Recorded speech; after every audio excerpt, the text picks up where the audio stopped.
Comment savoir si un hôpital fait de bon travail? Spontanément, on pense au nombre de vies sauvées, aux prouesses techniques. Mais la réalité, c'est bien plus complexe que ça. En fait, la performance d'un hôpital repose sur un équilibre entre quatre missions essentielles. Il faut bien se représenter ce qu'est un hôpital aujourd'hui. C'est une véritable ville dans la ville, une machine incroyable qui ne s'arrête jamais. Au-delà du bloc opératoire, c'est une organisation tentaculaire qui gère des milliers de personnes, des budgets colossaux et ça 24 heures sur 24, 7 jours sur 7. C'est un défi permanent. Du coup, la question qui se pose est évidente. Comment on évalue un monstre pareil? Si on se focalise uniquement sur les résultats médicaux, on rate une bonne partie du tableau. Alors, quelles sont les vraies missions d'un hôpital? Et comment peut-on dire s'il les remplit bien? Voici le programme pour y voir plus clair. D'abord, on va comprendre pourquoi c'est un système si complexe. Ensuite, on découvrira un outil pour analyser tout ça, le cadre multipolaire. On va décortiquer ces quatre fonctions, faire un zoom sur la partie soins, et enfin, voir comment on peut l'utiliser concrètement. Allez, on y va. Ok, première étape, comprendre la nature de la bête. Parce qu'avant de vouloir mesurer quoi que ce soit, il faut saisir à quel point un hôpital est un organisme incroyablement complexe. En fait, la complexité, elle ne vient pas que des pathologies. Un hôpital, c'est ce qu'on appelle un système ouvert. Ça veut dire qu'il est constamment bombardé par ce qui se passe dehors. Une nouvelle technologie, un changement de gouvernement, une crise sanitaire. Et à l'intérieur, il doit faire cohabiter des mondes aux intérêts parfois divergents. Les patients, les médecins, l'administration, les syndicats. C'est un écosystème social sous tension permanente. Alors, face à un tel chaos organisé, comment est-ce qu'on pilote? Comment prendre les bonnes décisions? C'est là qu'un outil comme le cadre multipolaire devient super intéressant. C'est une grille de lecture pour ramener de la clarté.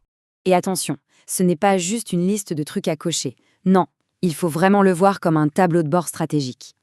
L'idée forte, c'est que la performance ne se résume pas à un seul chiffre, mais qu'elle dépend de l'équilibre, souvent fragile, entre quatre grandes dimensions qui sont liées entre elles. D'ailleurs, cette approche ne sort pas de nulle part. C'est le résultat de plus de 70 ans de recherche en sociologie et en management. C'est un concept qui a été pensé à l'origine pour toutes les organisations sociales et qui a été progressivement affiné, adapté pour coller spécifiquement à la réalité du secteur de la santé. Et voici le cœur du modèle. Une grille qui a l'air toute simple mais qui est très puissante. Imaginez deux axes.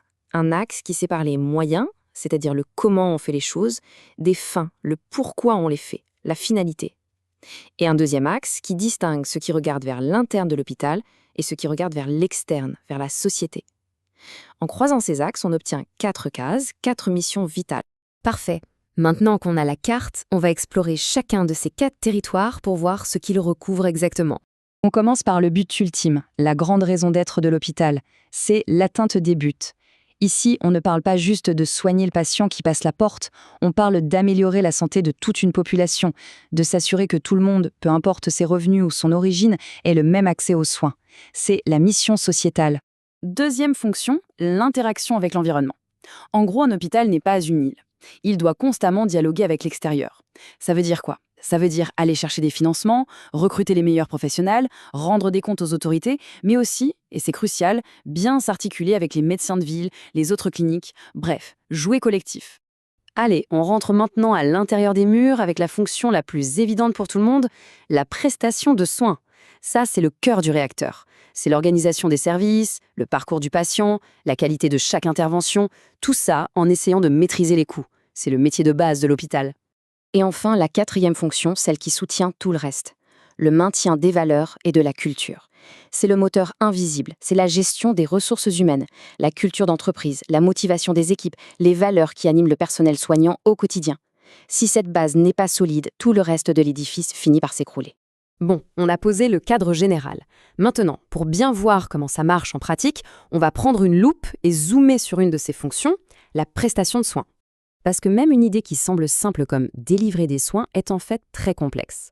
Le cadre nous oblige à la décomposer. Il y a d'abord le soin lui-même. Combien on en fait, à quel coût et avec quel résultat. Ensuite, il y a l'organisation. Est-ce que les services sont accessibles ou faut-il attendre 6 mois pour un rendez-vous?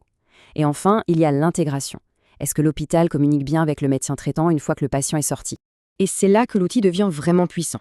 Prenez juste le mot « accessible ». Le cadre nous pousse à nous demander accessible comment, géographiquement, est-ce que les gens peuvent venir physiquement, financièrement, est-ce qu'ils peuvent se le payer, et même culturellement. Est-ce que la manière de soigner est en phase avec les valeurs de la population locale? Ça change tout. On a vu la théorie, on a vu l'exemple. On peut maintenant prendre un peu de recul et voir la vue d'ensemble. À quoi ça sert concrètement d'utiliser cette grille de lecture? Eh bien, sa plus grande force, c'est de mettre en lumière les tensions inévitables.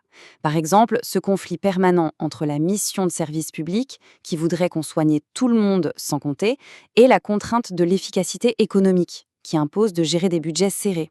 Le meilleur hôpital, ce n'est pas celui qui choisit un pôle contre l'autre, c'est celui qui arrive à trouver un équilibre, à danser sur ce fil en permanence.